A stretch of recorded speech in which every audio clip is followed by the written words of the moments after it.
Hi everyone. As you can see, I'm wearing my 2015 England Rugby World Cup t-shirt because as you have seen on the title of this video, I'm going to share with you my top 10 pictures that I took during the World Cup when it came to England. And I just wanted to come here and do a little video to show you the kind of images that I take when I do press events, and a little bit of context. Some of the images are as old as 3 years before, not some, one of the image is as old as 3 years before the Rugby World Cup started. As soon as England was announced that they were gonna host the World Cup, I kind of knew that I wanted to be involved in some way to document this historic event coming to the UK. So I went out of my way to make sure that I was aware of little or big events that were happening around London, or places that I could easily get to. So, but luckily for me, most of them were happening around London because the final was going to be held at Twickenham. So it just made sense that a lot of events were happening around London.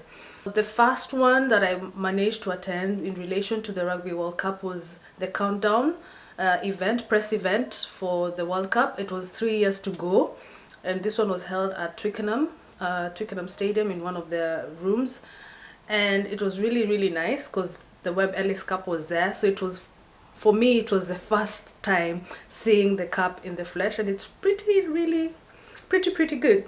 It's pretty impressive. A few years passed. There was another one counting down 2 years to go, but nothing major happened there.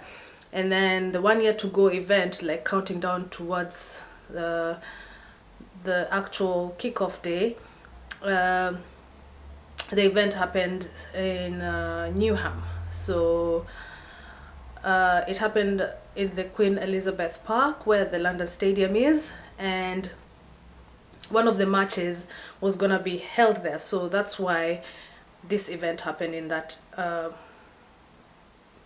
and that's why this event happened there. And for this one, the image that I chose was one without people in it, but they had invited school kids to be photographed as well as councillors from Newham.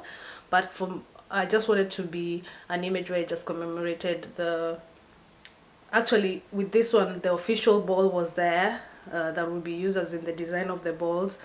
There were a few balls, but the official design of the balls were there, and then also the trophy was there as well. And yeah, and then fast forward to 2015, where a few events were happening across London.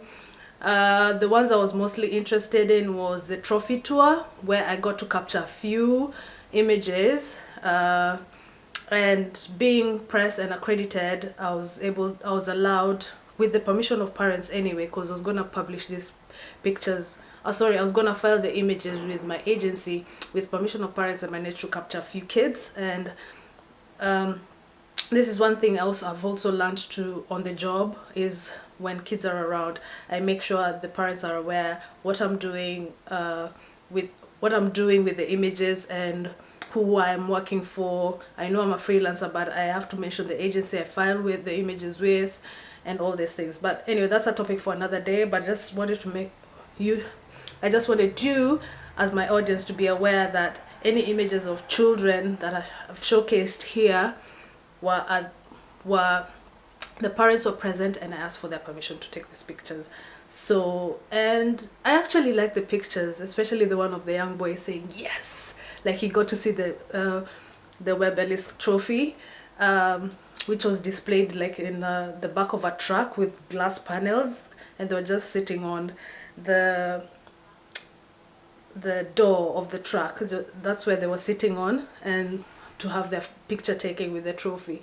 That was really pretty amazing. And the other picture that I like as well is of the young girl just looking up to the trophy, and it's like almost like, I know this is a male tournament trophy, but it's almost like the future of rugby looking that's how I see the pictures. It's like the girl looking at the trophy and saying, one day I could win this, probably, or for the women's version of this. I actually like the way she just looked at the trophy. It was just a priceless moment for me.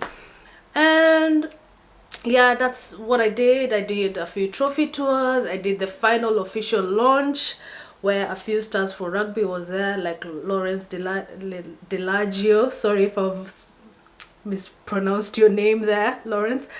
Where I was part of the press pack and I just shouted at him to look at me, and boom, holding the trophy up, and he just looked directly into my camera. And that for me is a really good photograph, like one of my top 10s. And then also going around meeting new people at these events was really, really inspiring, and listening to people's stories, because some people are volunteers.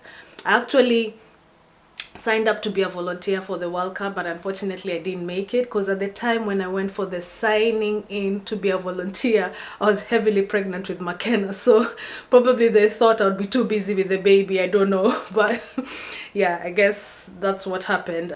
When it comes to photographing the actual matches, unfortunately I applied for accreditation, but I didn't get it.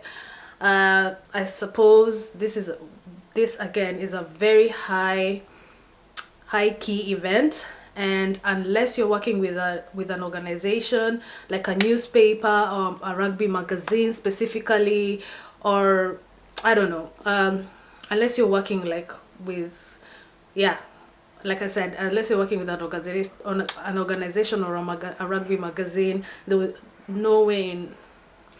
no way you were gonna get accreditation, especially for me, who as working as a freelancer. Because I've had instances where even if the event is not as big, they tend to go more for people who are working with organizations rather than just people filing with agencies as freelancers. Other than that, I know somebody might come to the comment section and ask, how did I manage to get around to these events and get accredited? The people, World Rugby was accrediting journalists and photographers separately for the matches, and by getting that accreditation you could easily go to the other events. But having said that, the other side events like the trophy tour, the launches and everything were being organized by a separate PR company, or the fan zones were being organized separately press was being accredited separately by PR companies. So all I did was identify who those PR people were and who the PR manager or the media manager was, and I just emailed them and I sent them my name and just asked them, can I attend this event? Some said yes, some said no. I think there was, and funny enough that with some of them I was actually quite surprised that I got in.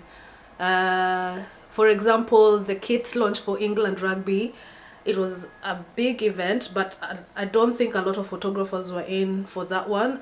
If I recall, I think they only had one photographer who they normally use, who England Rugby normally use, and then I think only 3 other photographers were there, and I was the only female. So for me it worked out, and my photograph actually ended up being in the paper, so I was really, really happy about that one. The welcoming ceremonies for the teams, there was one team I really wanted to go to, and that was for New Zealand, and I was actually really pleased that I went for that one. It happened at Tower Bridge on the other side, opposite across the river from City Hall. So that's where it happened. I was actually surprised by I don't know why I was surprised by that one, but that one I was really, really surprised that I got in, and I managed to just go in there and just be with the pack, because a lot of people who were there were not necessarily photographers. They were mostly more videographers from TV stations and stuff like that. So the photographers, as I recall, there weren't many. There were a lot of fans, that's for sure.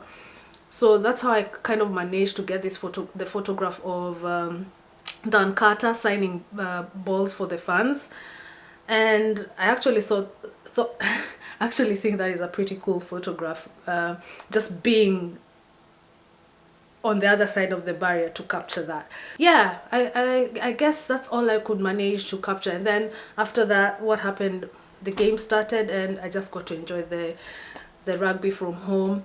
And then for the final match, New Zealand versus was it New Zealand versus Australia? Yeah, the final match, I had to be in the fan zone. So I managed to go to 2 fan zones. One was for Ireland and Italy, which happened at the London Stadium. There was a fan zone there, and there are a few fan zones dotted around the country for big games. But that's one I managed to get into. And then I managed to get into the final fan zone, which was at Trafalgar Square, and that one was pretty amazing. Unfortunately, I never got to see a lot of the games because I was really watching the crowd and they're trying to get their reactions. And when New Zealand won, there was a group of New Zealanders right at the front, and these ladies were cheering the team on, and they were doing the haka, and that's the image I managed to capture of this girl just taking the tongue out and everything. It was, the atmosphere was electric, and it was really pretty awesome. So yeah, I guess what I'm trying to say is I wish I would have gone to, I wish I was able to go to Japan, because that is one of my bucket list countries to go to, but I can't at the moment. And yeah, I'll just be watching the World Cup from the comfort of my home. I just thought I'd come here and share 10 of my top images from Rugby World Cup 2015 when it happened here in England, and I hope you get to enjoy the matches. If some of you don't know, I'm a rugby fan. I love watching the game, and that is why I'm sharing this with you.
That's it for now, and I'll catch you on the next one. Bye!